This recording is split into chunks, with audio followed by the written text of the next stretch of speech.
সবচেয়ে উত্তম মহিলাকে?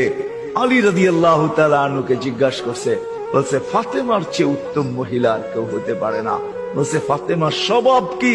বলছে আমি কিছু আনি আর না আনি, ঘরে চুলা জ্বলুক আর না জ্বলুক, দাখালা যাওজুহা সারবাইতান সাররাত ওয়া তাবাসসামাত, আমি যখন ঘরে ঢুকি তো ফাতেমা খুশিতে নাচতে থাকে, মুস্কি মুস্কি হাসতে থাকে।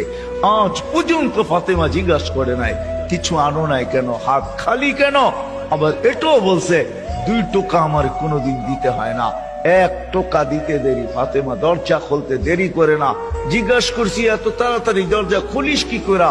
আব্বা শিখায়া দিছে ফাতেমা আলী যেন দরজা টোকাটুকি না করে, বলে এই জন্য দরজায় পিঠ লাগায় দাঁড়ায় থাকি, টোকাটা যেন আমার পিঠে পড়ে, পিঠে।